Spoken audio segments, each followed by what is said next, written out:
ये खबर प्रधानमंत्री को दी गई कि 70 कुर्सियां लगी हुई है और 700 लोग हैं। तो प्रधानमंत्री ने उनको कहा कि आप चिंता मत करो, मैं कोई रास्ता निकालता हूं। और ये हवा सारे देश भर में फैलाई कि मेरी जान को जो खतरा था वो मैं बच गया और बच के वापस आ रहा।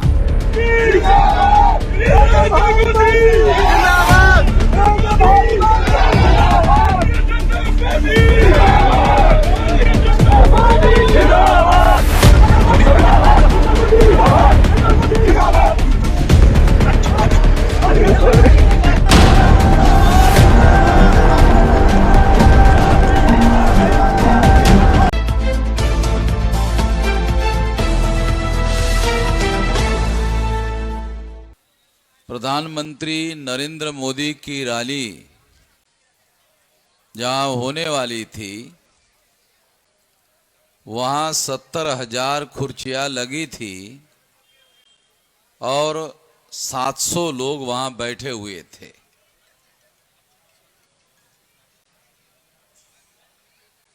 तो ये खबर प्रधानमंत्री को दी गई कि 70 कुर्सियां लगी हुई है और 700 लोग हैं, तो क्या करें। तो प्रधानमंत्री ने उनको कहा कि आप चिंता मत करो, मैं कोई रास्ता निकालता हूं। तो उन्होंने रास्ता निकाला, नरेंद्र मोदी जी ने, और ये हवा सारे देश भर में फैलाई कि मेरी जान को जो खतरा था वो मैं बच गया और बच के वापस आ रहा। ऐसा मैसेज सारे देश के लोगों को दिया। मैं इस संबंध में दो बातें आप लोगों को बताना चाहता हूं। एक तो प्रधानमंत्री की जो सुरक्षा है, चाहे किसी भी पार्टी का प्रधानमंत्री हो, ध्यान रखना चाहिए हम लोगों को कि प्रधानमंत्री देश का होता है। जब वो प्रधानमंत्री हो जाता है तो वो बीजेपी का नहीं रहता है, वो देश का होता है।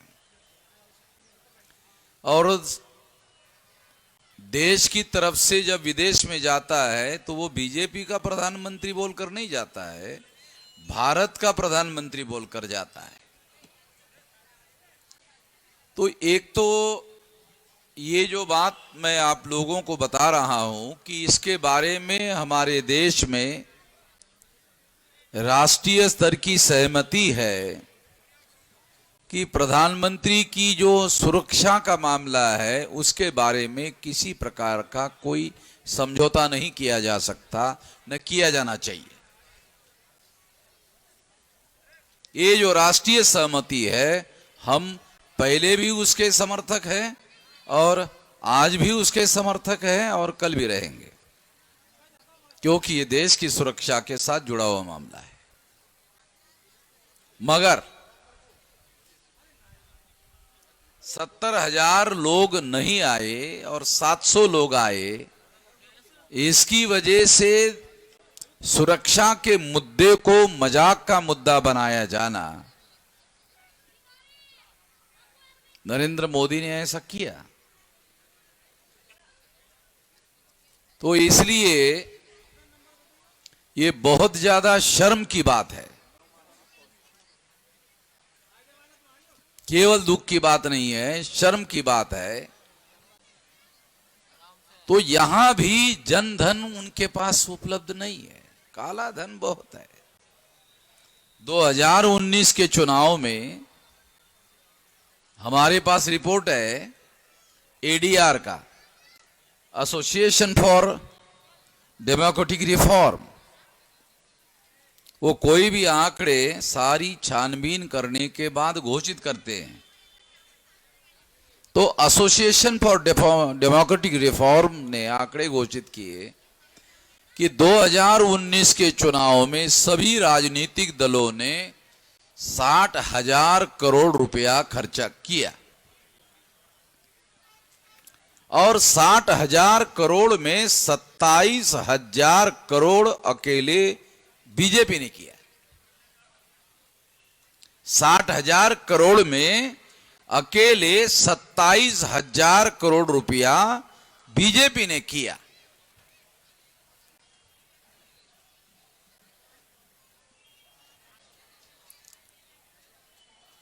तो सवाल है, क्योंकि हम सब लोगों के लिए विचारणीय सवाल है, दो सवाल है बड़े इसके अंदर।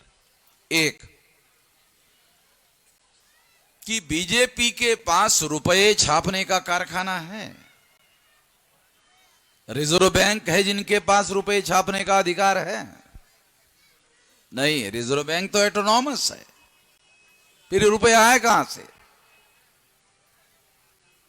तो ये काला धन है। ये काले धन का सबसे ज्यादा उपयोग चुनाव में होता है। अब ये सर्वविदित है। एक तो ये बात हम लोगों को समझना होगा, हम लोगों को समझना बहुत ज्यादा जरूरी है, इसलिए बता रहा हूं। दूसरी नंबर की बात,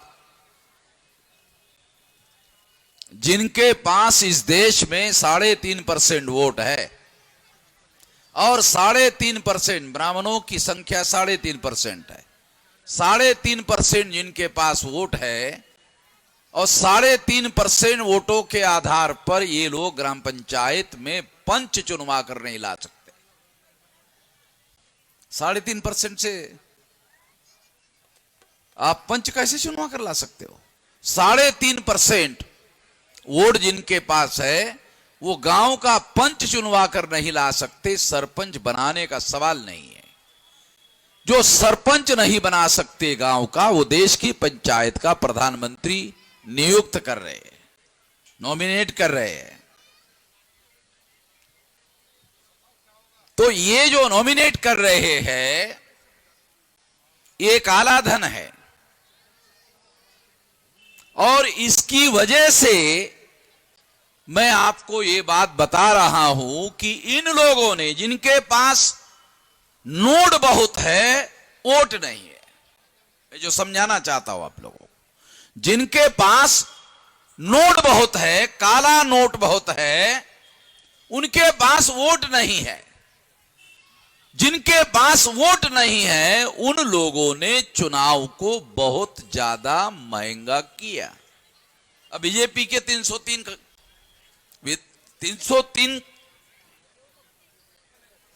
सांसद चुनकर आए। 303 इंटू 100 3,000 करोड़ हो जाएंगे। 3,300 करोड़ हो जाएंगे। एक मेंबर पार्लियामेंट के लिए अगर 100 करोड़ आप खर्चा कर रहे हो, 3,300 करोड़ हो जाते हैं। इससे 9 गुना हो गए। 9 गुना करो तो इसका मतलब यह है कि एक मेंबर पार्लियामेंट के लिए इन लोगों ने उससे ज्यादा, अगर 1,000 करोड़ खर्चा किया तो 30,000 करोड़ होता है। तो इसका मतलब है 900 करोड़ रुपया एक सांसद को चुनने के लिए बीजेपी ने खर्चा किया, और तब किया जब ईवीएम में घोटाला करने की सुविधा भी है। ईवीएम में घोटाला करने की सुविधा होने के बावजूद भी 900 करोड़ रुपया एक सांसद को चुनने के लिए खर्चा किया बीजेपी ने। आपके सामने आंकड़े बता रहा हूं, गिनती करके बता रहा हूं, आप भी गिनती कर सकते हो, कर लो।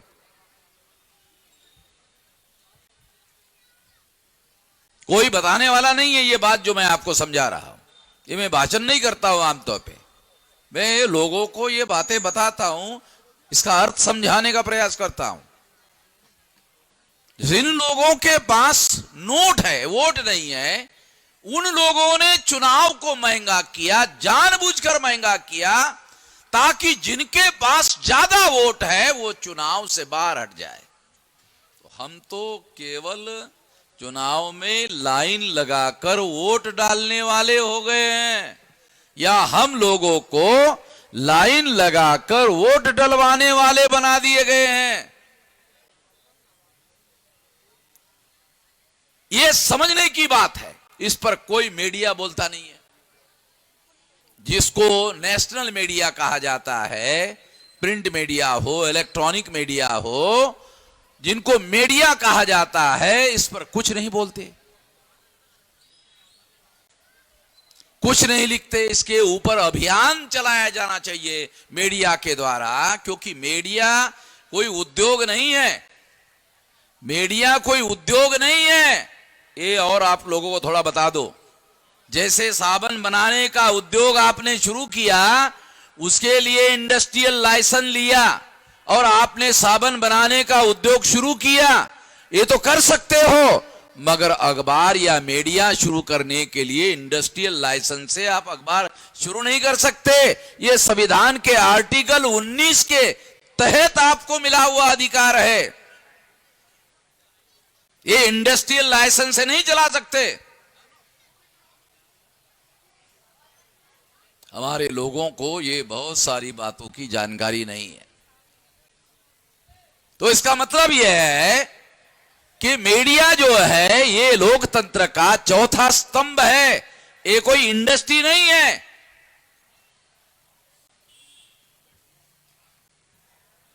लोकतंत्र ने उनको अधिकार दिया, संविधान ने उनको अधिकार दिया।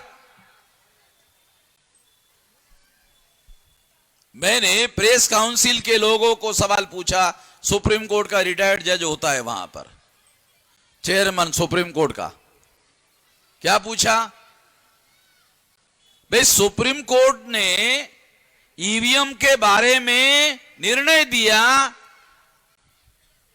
8 अक्टूबर 2013 को, क्या निर्णय दिया, ईवीएम मशीन से फ्री फेयर एंड ट्रांसपेरेंट चुनाव नहीं हो सकता।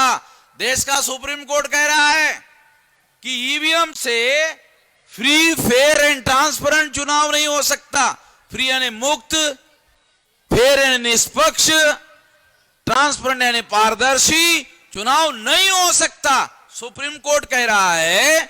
मैं प्रेस काउंसिल के चेयरमैन को पूछा, किसी अखबार ने अखबार के फ्रंट पर कोई खबर नहीं छापी, फ्रंट पर तो छोड़ो, अखबार के पिछवाड़े में खबर नहीं छापी। पिछवाड़ा समझते हो ना, है पिछवाड़ा समझते हो ना अखबार का, पिछवाड़े में भी खबर नहीं छापी। ये लोग अपने को नेशनल मीडिया कहते हैं। क्या कहते हैं अपने को? National media. मुझे तो शर्म आती है इन लोगों के। नेशनल कहेगा मीडिया भी नेशनल। ये जो सुप्रीम कोर्ट की खबर को आप ब्लैकआउट कर रहे हो, वामन मेश्राम की खबर को तो तुम कर ही रहे हो, सुप्रीम कोर्ट की खबर को ब्लैकआउट कर रहे हो। तो सुप्रीम कोर्ट के रिटायर्ड जस्टिस को मैंने लेटर लिखा, ऐसा ऐसा है, जांच करो। अभी तक जांच नहीं किया। तो अब सुप्रीम कोर्ट के रिटायर्ड जज के खिलाफ मैं सुप्रीम कोर्ट जा रहा हूं। देखो भाई, तुम्हारा ही जज जो है, एक कितनी साली बदतमीजी की बात है कि सुप्रीम कोर्ट का जज, एक सिंपल बात उसके समझ में नहीं आ रही है। प्रेस काउंसिल का चेयरमैन, मैं यहां मुझे बोलना पड़ रहा है, ये रिकॉर्ड कर रहा हूं मैं इसको, ये मैं इसको रिकॉर्ड कर रहा हूं, रिकॉर्ड पर ला रहा हूं इसको, और जानबूझकर रिकॉर्ड पर ला रहा हूं।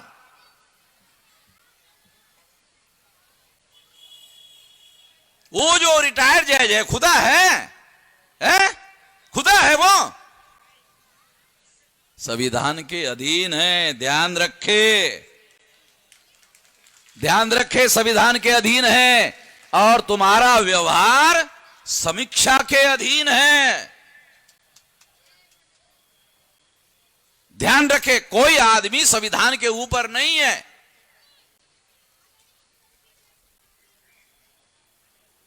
तो मैं आप लोगों को, क्योंकि हम संविधान के दायरे में रहकर ये लड़ाई लड़ रहे हैं, हम कोई हथियार लेकर लड़ाई लड़ने की बात नहीं कर रहे हैं।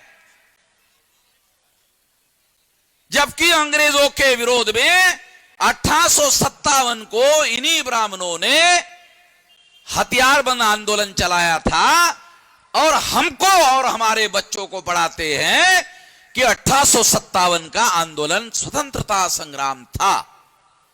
तो अंग्रेजी सरकार के विरोध में तुम्हारा हथियार बंद आंदोलन स्वतंत्रता संग्राम था, और आदिवासी अपनी जमीन बचाने के लिए हथियार उठा रहे हैं तो वो नक्सलवादी हो गए। हैरान करने वाली बात है।